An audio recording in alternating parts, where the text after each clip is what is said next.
Coucou les amis, on se retrouve aujourd'hui mardi pour un nouveau tuto, toujours avec nos fins de pelote. Comme vous pouvez remarquer, il s'agit de couleurs différentes à chaque fois.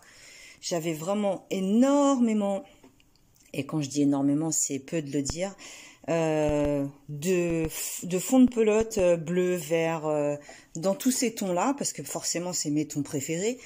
Donc, j'en avais un sacré paquet. Donc, je vous ai concocté, je vous montre, un petit poncho, très ajouré sur le devant. Donc, vous pouvez vraiment l'utiliser même l'été, le soir, pour vous couvrir un peu vos épaules, le buste, etc.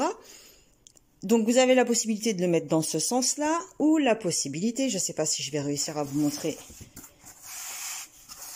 à la caméra, la possibilité de le mettre, mais bon, elle n'a pas des épaules très très larges. Vous avez la possibilité de le mettre comme ceci. Voilà, je ne sais pas si vous voyez bien. Donc le carré en forme de carré devant et les manches sur les côtés. C'est vous qui allez décider. Voilà, je voulais absolument terminer tous mes bleus, verts, etc. Je me suis dit, allez, on va faire ça. Vous voyez, la finition, c'est que des mailles en l'air avec des mailles serrées pour relier les granits. Donc je m'installe et je vous montre tout ça en pas à pas. C'est reparti, on est en place. Donc vous allez avoir besoin forcément de 4 granits. Vous avez vu comment il est composé, je vais vous montrer. Là j'ai fait des miniatures, hein. Je les ai même pas fait, c'est moi qui les ai crochetés bien sûr, mais ça fait un moment que ça traîne dans un sac. J'ai pareil un tas de granits de toute taille où je vais faire, je pense que je vais faire une couverture avec ou un plaid. Et je vous montrerai les photos. Donc ça sera toujours pareil. C'est des granits que l'on assemble ensemble, hein, d'accord? Donc nous, ce que l'on va faire, c'est qu'on va faire, vous allez faire vous 4 granits déjà de la même taille, identiques. Les couleurs, peu importe justement. Le but c'est vraiment de mélanger toutes vos couleurs. Et ensuite, je vais vous montrer comment on va faire notre couture. Donc, pour les débutantes, j'ai pris mon crochet 3,5. J'ai crocheté en 3,5 hein, le granit vert. Enfin, le granit vert, le poncho, on va dire, vert, bleu, bleu lagon, bleu Caraïbe, bleu ce que vous voulez. Donc en 3,5. Donc, je vais quand même vous montrer, pour ce que je vous disais, pour les débutantes, comment on procède pour faire un granit, mais vous allez voir que c'est pas la première fois que je vous fais des granits et que c'est hyper simple. Le but est vraiment de mélanger toutes vos couleurs. Donc là, on le crochetera, on verra. Donc c'est parti. Alors, là j'ai pris quelques couleurs, hein. Vous voyez, c'est vraiment des toutes petites, tout petits morceaux de fil, tout simplement. Moi, j'ai déjà les 4, mais je vais en faire un avec vous. Enfin, vous montrer déjà comment ça fonctionne, histoire que vous compreniez un peu mieux pour les débutantes. Donc, crochet et le fil. On va faire le cercle magique. Donc, j'enroule mon fil autour de mes 2 doigts. Je repasse en dessous. Je passe par-dessus en croisant et je bloque. Je passe sous le premier fil, j'attrape le deuxième. Je tourne et j'attrape le fil de ma pelote qui ne veut pas venir. C'est pas grave, on a toujours la possibilité de l'attraper ici et de maintenir ici au niveau du nœud, du cercle. Une maille en l'air, comme ceci. Le fil, hop, pour l'instant, on ne le serre pas. Donc on a une maille en l'air, on en rajoute 2, équivalent à une bride. Un jeté sur le crochet, je rentre dans mon cercle, je ressors, j'ai 3 boucles sur le crochet. Un jeté, je passe à travers les 2 premières. Un jeté, je passe à travers les 2 dernières et je m'aperçois qu'on ne voit pas hyper bien. Voilà. Donc ça nous fait pour l'instant 2 brides. On en rajoute une parce qu'on va faire 4 groupes de 3 brides à chaque fois pour le premier tour. Donc là, j'ai mon premier groupe de 3 brides. 2 mailles de séparation. Je fais mon deuxième groupe. Une, la deuxième, la troisième. 2 mailles de séparation. On recommence, une bride, 2 brides, la troisième, 2 mailles de séparation. Là, on arrive pour terminer, faire le dernier groupe. Donc, on peut légèrement tirer sur le petit fil de façon à resserrer le cercle. 1, 2, 3 brides. Et là, au lieu de faire 2 mailles en l'air, on va complètement tirer sur le fil, vous voyez, pour resserrer. Au lieu de faire 2 mailles en l'air, on va faire un jeté. Et sur la troisième maille en l'air qui se trouve ici, je viens faire une bride. Comme ça, je suis exactement au centre de là où je vais devoir augmenter. Si vous n'arrivez pas à faire les cercles magiques, si vraiment vous n'y arrivez pas, vous faites 4 ou 5 mailles chaînettes, vous fermez avec une maille coulée, ça vous fera un petit cercle et vous pourrez crocheter à l'intérieur de ce petit cercle. C'est une astuce, entre guillemets, qui peut vous dépanner. Donc, on a notre premier tour. Vous pouvez changer de couleur dès à présent. C'est vous qui allez décider le nombre de tours que vous allez faire avec vos couleurs. On fait 3 mailles en l'air, équivalent à notre première bride. Au même endroit, on rajoute 2 brides. Ça, on le laisse en suspens pour l'instant, en attente. Une maille de séparation. On arrive dans l'angle suivant, dans lequel on vient faire 3 brides,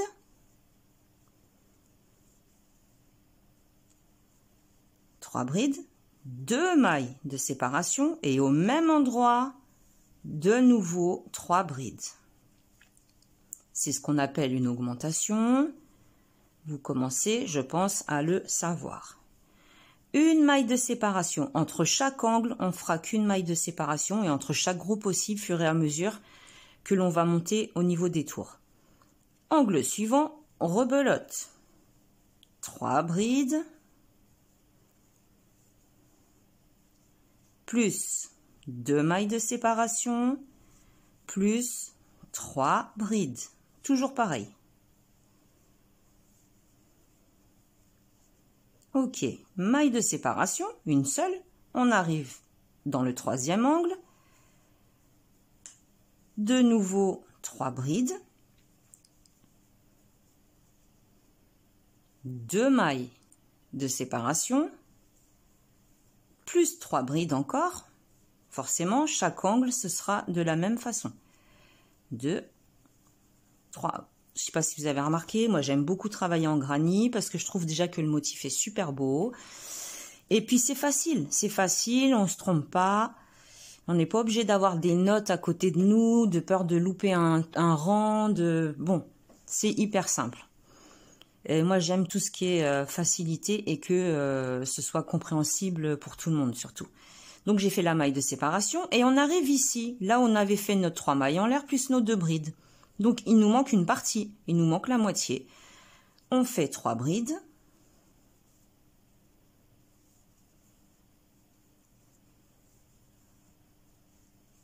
Plus les 2 mailles de séparation, comme on a fait dans tous les autres angles. On unit ici sur la troisième maille coulée. Et là, on part avec 3 mailles en l'air. Parce qu'on est à la fin de l'angle, vous voyez, on est vraiment en face. Une maille de séparation. L'espace qui se trouve ici avant d'arriver à l'angle, on le remplit avec 3 brides. Tout simplement, pas d'augmentation dans cet espace-là. Les augmentations se font uniquement sur les 4 côtés, puisque c'est un carré. Une maille de séparation, j'arrive dans mon angle, là je sais que je dois faire mon augmentation. C'est-à-dire mes 3 brides, plus mes 2 mailles de séparation, plus mes 3 brides. Je vais compter, il me semble que j'ai fait 12 rangs pour celui que je vous ai présenté là tout à l'heure. Donc maille de séparation, l'espace qui se trouve entre angle et angle, on le remplit juste avec 3 brides. À chaque fois, on fera ainsi. Tant que c'est pas les angles, on fait que 3 brides. Quand c'est les angles, on fait 3 brides, 2 mailles en l'air, 3 brides au même endroit. Donc je pense que vous avez compris, 3 brides, 2 mailles en l'air. De nouveau, on fait nos 3 brides. Là, nous avons un espace qui sépare l'angle de droite avec l'angle de gauche, donc une maille de séparation, toujours. 3 brides. Vous allez faire ainsi jusqu'à obtenir vos 4 granny de la taille identique. Alors, je compte, je vais vous dire ça tout de suite. Alors, j'ai 1, 2, 3, 4, 5, 6, 7, 8, 9, 10, 11. Je ne me suis pas trompée. Attendez, je recompte. 1, 2, 3, 4, 5, 6, 7, 8, 9, 10, 11. Non, j'ai 12 tours. J'ai fait 12 rangs. J'ai fait 12 rangs. Comment on compte? Je vous montre. Premier tour. 1. Vous voyez, on va compter dans les angles. C'est plus facile. 1, 2, 3, 4. Pour l'exemple. Hein. Vous allez devoir, si vous voulez la même taille que moi, enfin que vous avez vu sur le mannequin, moi il me va parfaitement et je suis beaucoup plus épaisse que le mannequin. Hein. Je fais du 42-44 en haut, donc je vous dis honnêtement, au niveau poitrine, niveau bassin, ça va impeccable. J'ai fait 12 tours. De toute façon, vous allez superposer le granny, vous allez le prendre, vous allez le mettre comme ça, en face de vous. Là, il va arriver au niveau de votre cou. Là, il va couvrir votre ventre. Et là, les côtés. Donc, vous allez savoir automatiquement quel est votre nombre de tours dont vous allez avoir besoin. Ça, c'est une certitude. Vous n'avez pas à vous inquiéter. Donc, une fois que vous avez fait vos 4 granny, comme ceci, vous en avez 4, on est d'accord. Je vais récupérer mon fil et je vais vous montrer comment j'ai fait pour unir tout mon petit bazar. Alors, le poncho, il pèse 206 grammes pour ma part. Il fait 206 grammes. Donc, oh là, j'ai un petit nœud, ça m'embête. Je coupe, hein, la flemme. Alors, un nœud coulant. Un petit nœud coulant, tout à fait basique. On va attraper, celui-ci on le laisse pour l'instant, c'est le granny de l'arrière. On va attraper le granny qui sera sur le devant avec un premier côté. En fait, la manche, oui, on peut dire que c'est une manche, elle sera pliée. Vous voyez? Je sais pas si vous voyez, voilà, ça fera ça en fait, hein, parce qu'à l'arrière, on va crocheter de la même façon. Vous allez voir. Donc, je rentre dans mon premier granny, celui de face, avec ma petite boucle. 3 mailles en l'air. 1, 2, 3. J'attrape le granny du côté. Je rentre dans l'espace. Une maille serrée. 3 mailles en l'air. Je vais dans l'espace qui se trouve ici. Un coup, je vais être sur le violet, par exemple. Un coup, je vais être sur le gris. Une maille serrée. 3 mailles en l'air. Je vais dans l'espace correspondant en face. Une maille serrée. 3 mailles en l'air. Ça va être que ça. Espace du granny violet, une maille serrée. 3 mailles en l'air. Celui du granny gris, une maille serrée. 3 mailles en l'air. Vous avez vu, c'est hyper simple. Maille serrée. 1, 2, 3. Moi, j'aime bien, ça lui donne un petit côté un peu dentelle, ça fait mignon. 3 mailles en l'air. Je rentre dans le dernier espace, maille serrée. 3 mailles en l'air. Dans le dernier espace, maille serrée. On va pas s'arrêter là puisque on doit, voilà, je vous montre ce que ça donne. Ce que ça nous donne. Donc forcément, vous, ça fera beaucoup plus grand, comme le modèle présenté tout à l'heure sur le mannequin. Là, c'est un échantillon très petit. Ensuite, on va venir accrocher l'autre côté. Donc, on garde la boucle sur le crochet, 3 mailles en l'air. On attrape le coin, maille serrée. 3 mailles en l'air, oups, 1, 2, 3. On retourne, là vous retournez dans le même coin par contre. Hein. Je me suis un petit peu emmêlée, voilà. Maille serrée au même endroit. Ok, comme ça on repart sur des bonnes bases et ça sera parfaitement, je vais mettre la laine de l'autre côté, parfaitement symétrique. Ouais, j'aime aussi quand c'est hyper symétrique. Je suis chiante, mais j'aime bien. Ensuite, donc on est là, on a fait un petit triangle en fait, tout simplement. On les a joints les uns avec les autres. 3 mailles en l'air. 2, 3, j'ai le crochet qui glisse. Je rentre dans l'espace suivant, maille serrée. Quand je suis en haut, je rentre en bas. Quand je suis en bas, je rentre en haut. 1, 2, 3 mailles en l'air. Là, je suis sur le granit du haut, je vais rentrer sur celui du bas. Maille serrée. 1, 2, 3 mailles en l'air. Maille serrée. 1, 2, 3 mailles en l'air. Granit du bas, maille serrée. 1, 2, 3 mailles en l'air. Granit du haut, maille serrée. 1, 2, 3 mailles en l'air, granit du bas, maille serrée, on continue avec nos 3 mailles en l'air, celui d'en haut, une maille serrée, on n'oublie pas, il nous reste un espace, 3 mailles en l'air, dans le dernier espace, maille serrée. Là, voilà ce que ça nous donne. Ok, on est d'accord. Donc là, on va couper notre fil, parce que là, on ne pourra pas faire le tour avec. On coupe le fil. Vous faites une maille en l'air supplémentaire. Ce fil, vous allez venir le cacher par la suite. Ensuite, donc on tourne. Là, on est sur l'arrière. On va plier nos deux côtés. On les plie. Vous voyez, je suis sur l'arrière du travail. Je plie les deux côtés. Je prends le dernier granit et je vais unir en ayant plié, mais on va dire c'est ce qui nous forme les manches. Vous voyez? Je vous remontre. Là, on a terminé de cette façon. On a uni un premier côté.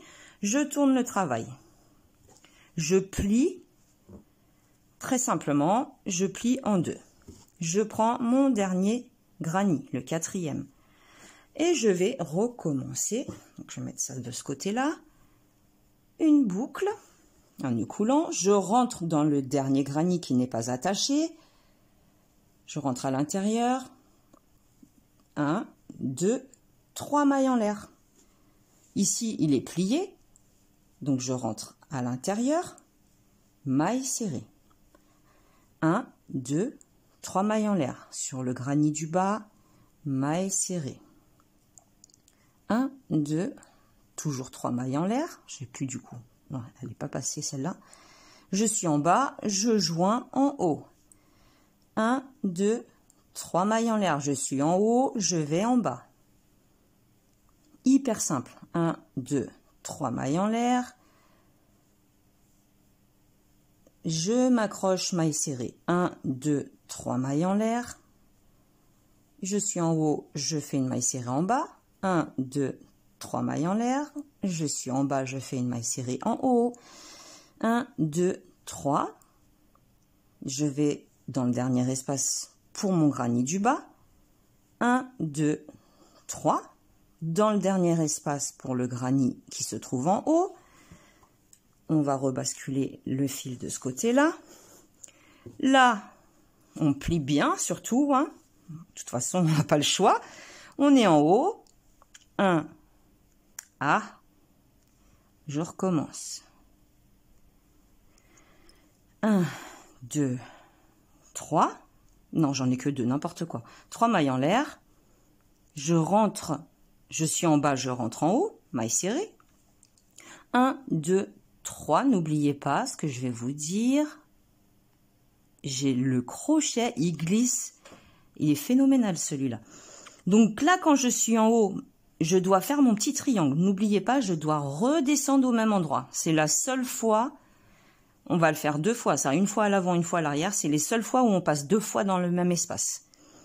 1, 2, 3. Je suis en bas, maille serrée sur l'espace du haut. 1, 2, 3. Maille serrée sur l'espace du bas. 1, 2, 3. Maille serrée sur l'espace du haut. 1, 2, 3. Sur l'espace du bas, on continue. 1, 2, 3. Sur l'espace du haut. 1, 2, 3. Sur l'espace du bas. 1, 2, 3. Espace du haut. 1, 2, 3. Sur l'espace qui se trouve en bas. On a terminé. On coupe le fil. Une maille en l'air supplémentaire. C'est bâclé. C'est fait. On a uni, vous voyez. Voilà ce que ça donne. Là, c'est vraiment miniature. À la rigueur, ça va pour une petite poupée. Donc, ce que je vous expliquais tout au début, vous pouvez soit le mettre de cette façon-là. Le carré face à vous, les manches sur les côtés, ça fait super joli. Ou soit, tout simplement, en poncho, comme ceci. Voilà.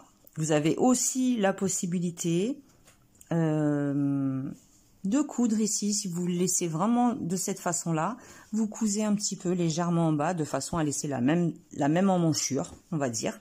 Voilà. Ça vous fait un pull un peu déstructuré. Super mignon aussi. Donc voilà. Donc j'espère que ce tuto vous aura plu. J'ai oublié de vous parler d'une chose. Récemment, j'ai reçu un mail de YouTube me demandant d'activer les super thanks. Donc si vous regardez juste en dessous de la vidéo, vous avez j'aime, partager, si, ça. Et vous avez merci. Alors moi, je suis pas très... Enfin, c'est pas que je suis pas pour. Je les ai activés parce que voilà, il faut le faire. C'est une chaîne. Hein. Je suis en construction... créatrice de contenu, on va dire, voilà, petite chaîne, pas une très très grosse communauté, on doit être à peu près 6000 et quelques abonnés sur cette chaîne-là, je vous en remercie d'ailleurs. Vous avez la possibilité de m'aider à faire développer la chaîne, donc ça s'appelle des super thanks. À raison de, donc quand on aide la chaîne, on peut faire par exemple envoyer 2 €, 5 €, 10 €, 50 €.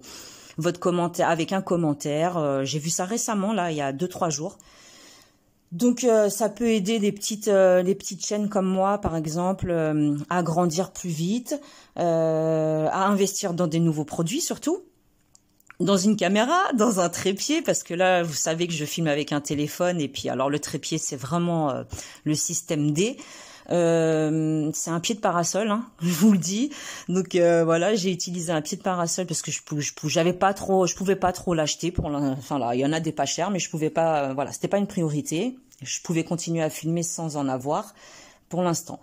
Ça permet de quoi? Bah ça permet de faire des vidéos en meilleure qualité, d'acheter du meilleur fil aussi, parce que moi il y a plein de choses que je voudrais vous faire, mais c'est vrai que les fils coûtent quand même assez cher, et je pars du principe que si on fait du crochet, c'est que déjà on n'a pas trop de thunes pour aller dans les magasins, donc on va être honnête, hein, on va pas se mentir.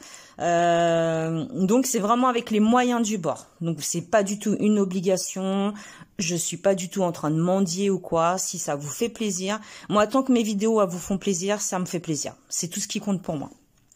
Donc voilà, c'était juste pour info, au cas où vous vous demandiez ce qu'est le bouton merci, comme ça vous savez. Donc moi je vous souhaite un bon crochet, éclatez-vous, mélangez vos couleurs, faites vraiment comme vous avez envie, toutes les tailles. Et puis on se retrouve pour d'autres idées qui vont venir, qui je pense vont pas mal vous plaire aussi. Donc je vous fais des bisous, puis je vous dis à la prochaine. Salut, salut!